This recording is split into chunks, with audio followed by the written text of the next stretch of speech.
చూడలేదు కదా.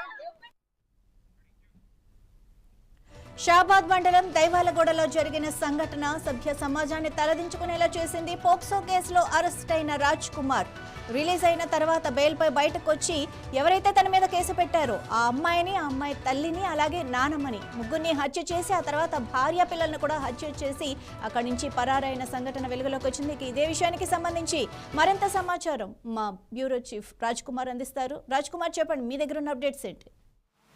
రైట్ మాధవి, అత్యంత దారుణంగా సభ్య సమాజాన్ని కలిసివేసే ఘోరమైన సంఘటన ఈ రంగారెడ్డి జిల్లా షాబాద్ పిఎస్ సమీపంలో బైబెల్గూడలో జరిగింది.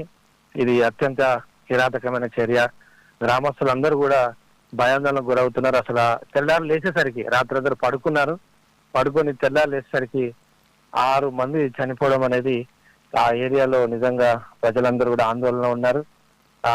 ఈ యొక్క నిందితుడు ఎవరైతే ఉన్నారో ఆ నిందితుడు పోక్సో చట్టం కింద అరెస్ట్ అయి బెయిల్ మీద బయటకు వచ్చేసి కక్ష పెట్టుకొని ఎవరైతే కేసు పెట్టారో ఆ కేసు సంబంధించిన నిందితుడు ఆ అమ్మాయి ఎవరైతే మైనర్ బాలిక ఉందో ఆ అమ్మాయిని, అదేవిధంగా అమ్మాయికి సంబంధించిన నానమ్మను, వాళ్ళ మమ్మీని, అదేవిధంగా తన కుటుంబానికి సంబంధించిన తన భార్యను, తన 2 పిల్లల్ని కూడా అత్యంత కిరాతకంగా చంపడం అనేది ఈ మానవత్వం మంట కలిపే పరిస్థితులు అని చెప్పొచ్చు. రాత్రి 10:30 నుంచి 12 గంటలకి మొత్తం అంతా ఫినిష్ చేసుకున్నాడు. అంటే ఎంత పకడ్బందీ ప్రణాళికతో బయలుదేరాడు. 10:30కు దైవలగూడలో భార్య బిడ్డలు మర్డర్ చేశాడు. తర్వాత 11 గంటలకు షాబాద్ వెళ్ళాడు. ఆ తర్వాత 11:10కి దైవాలగూడలోకి తీసుకొచ్చాడు ఆ అమ్మాయిని, ఎవరైతే తన మీద కేసు పెట్టిందో లేదంటే లైంగిక వేధింపులకు గురైందో ఆ అమ్మాయి. అంటే ఆ అమ్మాయి వల్లనే అతను జైలుకి వెళ్ళాడు కాబట్టి సో ఆ కక్షను ఆయన పెంచుకున్నాడు. సో 11:10కి ఆ అమ్మాయిని ఒక చెరువు దగ్గరికి, నిర్మానుష్య ప్రాంతమైన చెరువు దగ్గర తీసుకెళ్లాడు. 11:45కు ఆ అమ్మాయిని చంపేశాడు. ఇంకా కొంతమంది సమాచారం అయితే పోలీసులు కన్ఫర్మ్ చేయలేదు కానీ ఆమెను కూడా మానభంగం చేసినట్టుగా, రేపు చేసినట్టుగా అయితే అక్కడ కొంతమంది అనుమానపడుతున్నారు. కానీ ఇది ఇంతవరకు అయితే ధృవీకరించలేదు పోలీసులు కానీ ఎవరు కానీ, అనధికార సమాచారం. అయితే ఆ అమ్మాయిని కూడా చంపేసిన తర్వాత వాళ్లకు కాల్ చేశాడు. ఎవరైతే నిందితున్నారో వాళ్ళ ఫాదర్, వాళ్ళ మదర్ కు, వాళ్ళ ఇంటి కుటుంబ సభ్యులకు ఫోన్ చేసి ఇదంతా కూడా అన్న కొడుకు ఫోన్ చేసినట్టు సమాచారం. సో ఫోన్ చేసి నేను ఇలా చంపేశాను, నేను కూడా ఆత్మహత్య చేసుకుంటున్నానని చెప్పడంతో వాళ్ళు పోలీసులకు ఇన్ఫర్మేషన్ ఇచ్చారు. సో దీంతో పోలీసులు వచ్చి future city commissioner Tarun Joshi ఆధ్వర్యంలో, తర్వాత డీసీపీ, మిగతా ఎస్ఐలు, సీఎలు అందరూ కూడా గ్రామానికి చేరుకున్నారు. సో డెడ్ బాడీలన్నీ కూడా వాళ్ళు ఎక్కడైతే అతను చంపేశాడో కత్తితో ఆ ఊరంతా మరి తిరిగినప్పుడు ఊళ్ళో ప్రజలు ఏం చేశారు, ఎక్కడున్నారు, అసలు పడుకున్నారు, ఎవరు చూడలేదా, ఇదంతా ఒక మిస్టరీగా మారింది. తనకి ఎవరైనా సహకరించారా, అసలు ఎలా జరిగింది, ఇంత ఘోరమైన సంఘటన ఒక మర్డర్కే తెలిసిపోతుంది. కానీ అలాంటిది 6 మర్డర్లు 2 ఫ్యామిలీకి సంబంధించిన 2 వేరు ప్రాంతాల్లో అతను చేయడం అనేది నిజంగా అత్యంత దారుణమైన విషయం. దీని మీద పోలీసులు ప్రత్యేక బృందాలుగా విడిపోయారు. చుట్టుపక్కల షాబాద్ సంబంధించిన, అంటే చుట్టుపక్కల హైదరాబాద్కి ఏమన్నా వచ్చాడా, అటు చేవెళ్ళకి వెళ్ళాడా, లేకపోతే షాద్నగర్కి వెళ్ళాడా, బెంగళూరు వైపు వెళ్ళాడని కొంతమంది ఇలా రకరకాల వార్తలు వినబడుతున్నాయి. సో ఆ క్లూస్ టీమ్ తో వెతుకుతా ఉన్నారు, డాగ్ స్క్వాడ్స్ తో వెతుకుతా ఉన్నారు. సీసీ కెమెరాలు కూడా పరిశీలిస్తున్నారు పోలీసులు. మాది సాంకేతిక ఆధారాలు ఏం చెప్తున్నాయి అంటే ఫోన్ లొకేషన్ ఇవన్నీ చూస్తారు కదా, సో వాటి బట్టి ఏమైనా తెలిసిందా? అదే అవి ట్రేస్ చేస్తున్నారు. ఎందుకంటే పోలీసులు కూడా అవ్వక్కారు. ఒకటేసారి ఇది రాత్రి జరిగింది కాబట్టి పోలీసులు కూడా తన నంబర్ సేవ్ చేస్తున్నారు. ఫోన్ స్విచ్ ఆఫ్ అయితే అయిందని తెలిసింది. ఫోను ఎవరికైతే వాళ్ళ అన్న కొడుకు కాల్ చేసిన తర్వాత తను కూడా తెలుసు కదా, ఎందుకంటే జైల్లో ఉండొచ్చాడు కాబట్టి, నేర చరిత్ర కలిగిన వ్యక్తి కాబట్టి ఈ మర్డర్ ఇది ప్రీ ప్లాన్డ్ మర్డర్, అనుకోకుండా జరిగింది కాదు.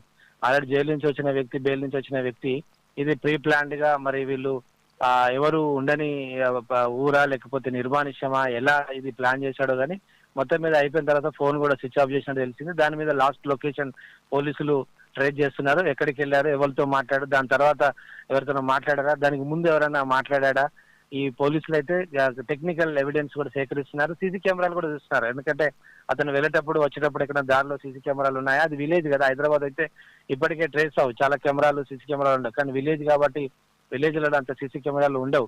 అయితే ఎక్కడైనా ఉందా, ఎక్కడ షాప్ దగ్గరనో, ఎవరైనా గ్రామంలో ఏదైనా గ్రామ పంచాయతీ దగ్గర ఎక్కడ రోడ్ల మీద ఉన్న సీసీ కెమెరాలు ఉన్నాయా అనేది పోలీసులు అన్ని కోణాల్లో దర్యాప్తు చేస్తున్నారు. మాధవి, బంధువులు ఏమైనా చెప్తున్నారా? బంధువులు అయితే వాళ్ళు ఆరోపణ చేస్తున్నారు. ఇప్పటి వరకు మనం చూసాం, బంధువులు నిజంగా ఇది కొంత పోలీసుల వైఫల్యం అని చెప్తున్నారు. యాక్చువల్లీ ఈ పోక్సో కేసులో 20 సంవత్సరాల కేసు, 20 సంవత్సరాల జైలు పడాలి. కానీ ఇతనికి కొన్ని రోజులే జైలు శిక్ష పడింది. అది కూడా వెంటనే బెయిల్ ఇవ్వడం అనేది అది కూడా తక్కువ సొంత పూచీకత్తు అనేది తక్కువతో అసలు ఎలా వచ్చాడు, ఏమైనా సెక్షన్స్ ఏమన్నా వీళ్ళు మార్చారా, తక్కువ వీక్ సెక్షన్స్ పెట్టారా, లేదా సాక్ష్యాధారాలు సరిగ్గా ఇవ్వలేదా అనేది అక్కడున్న బంధువులు, ఈ అమ్మాయి తరపున బంధువులు ఇప్పటిదాకా మాట్లాడారు. పోలీస్ స్టేషన్ దగ్గర కూడా ధర్నా చేసి ఆందోళన చేశారు. వారు వెంటనే సంబంధించిన పట్టుకోవాలి, పోలీసులు కొంత ఎంకరేజ్ చేశారు కాబట్టి, పోలీసులు సహకరించారు కాబట్టి ఈ నిందితుడు ఇలా చెలరైపోయాడు. అసలు ఇంత తొందరగా బెయిల్ ఎలా వచ్చింది? చిన్న చిన్న కేసులకే బెయిల్ రాకుండా జైల్లో మగ్గుతున్న ఈ రోజుల్లో ఇంత పెద్ద కేసు ఫోక్సో సంబంధించిన చట్టం ఆల్రెడీ చెప్తా ఉంది ఇదంతా 20 సంవత్సరాలు జైలు శిక్ష పడాలి. కానీ బెయిల్ ఎలా వచ్చింది? బెయిల్కి ఎవరు సహకరించాలి? పోలీసుల పాత్ర మీద కూడా బంధువులు ఆరోపిస్తున్నారు. ఇది పోలీసుల నిర్లక్ష్యం వల్ల. ఎందుకంటే గతంలో కూడా కొంత దీని కాకముందు కొన్ని కంప్లైంట్ ఇచ్చినప్పుడు కూడా వీళ్ళు పోలీసులు లైట్ గా తీసుకున్నారని తెలిసింది. అతన్ని పట్టుకోవడానికి కూడా చాలా రోజులు పట్టిందట, వారం 10 రోజులు పట్టిందట. అప్పుడు పరారులో ఉన్నాడు. అది షాబాద్ లో తిరుగుతున్నా కూడా పోలీసులు పట్టించుకోలేదు అనేది బంధువుల యొక్క ఆరోపణ. అంటే దీంట్లో పోలీసుల నిర్లక్ష్యమా, అశ్రద్ధన, దీనిపై కూడా పోలీసు ఉన్నతాధికారులు కంప్లైంట్ ఉన్నాయి. వాళ్ళు కూడా అసలు ఎవరు దీని మీద పోలీసులు నెగ్లెక్ట్ చేశారా, ఎవరైనా సహకరించారా, డబ్బులు తీసుకున్నారా, లేకపోతే ఎవరైనా ఇంకెవరైనా అధికారులు సహకరించారా, నాయకులు సహకరించారా, అసలు ఈయన వెనుక ఎవరైనా బలమైన నాయకుల హస్తం ఉందా, ఎవరైనా హెల్ప్ చేస్తున్నారా అనే దాని మీద కూడా పూర్తిగా పోలీసులు ఎంక్వైరీ చేస్తున్నారు. గ్రామస్తులు, ముఖ్యంగా బంధువులు అయితే తీవ్రంగా ఆరోపిస్తున్నారు. ఇది పోలీసుల నిర్లక్ష్యం అని ఇప్పటి వరకు వాళ్ళు మాట్లాడుతున్న పరిస్థితి. రైట్, పోలీసుల నిర్లక్ష్యం అండ్ పోలీసులకి సర్పంచ్ హెల్ప్ చేస్తున్నాడు అన్న సమాచారం కూడా బంధువులు ఆరోపిస్తున్నారు. సో దీని గురించి మీ దగ్గర ఉన్న అప్డేట్స్ ఏంటి? అదే నేను చెప్తున్నా, వీళ్ళు వాళ్ళైతే అనుమానాలు. ఎందుకంటే ఇది ఇప్పటిది కాదు, మేకు సంబంధించిన విషయం. అంతకంటే ముందే ఈ అమ్మాయిని కాలేజీకి వెళ్ళి వస్తుంటే వేధించడము, తర్వాత నేను చంపుతా అది బెదిరించడము, నన్ను ఎవరేం చేయలేరు, నా వెనుక చాలా పెద్ద మనుషులు ఉన్నారు అనే విషయాలు మాట్లాడింది అన్నట్టు వాళ్ళ బంధువులు చెప్పారు. సో దీనికి కారణం, దీనికి వెనుక నాయకులు కూడా ఉన్నారు అనే అనుమానాన్ని, ఆరోపణలు కూడా వ్యక్తం చేశారు వాళ్ళ బంధువులు. సో పోలీసులు దీనిపై కూడా, ఎందుకంటే పాత కక్షలు పెట్టుకొని మనసులో పెట్టుకొని ఇలా చేశాడు అనేది, సో దీని వెనుక ఖచ్చితంగా ఎవరిదో ఒకరిది ప్రమేయం కానీ, హస్తం కానీ, లేకపోతే ఆయన వెనుక ఒక ఫోర్స్ కనుక ఎవరైనా ఒకరు సహకరిస్తేనే తప్ప ఇవన్నీ చేయలేడు అనేది బంధువుల యొక్క ఆరోపణ. కాబట్టి ఇటు పోలీసులు కావచ్చు, మిగతా అక్కడ ఉన్న రాజకీయ నాయకులు కావచ్చు, వీళ్ళందరి మీద వీళ్ళైతే ఆరోపణలు చేస్తున్నారు.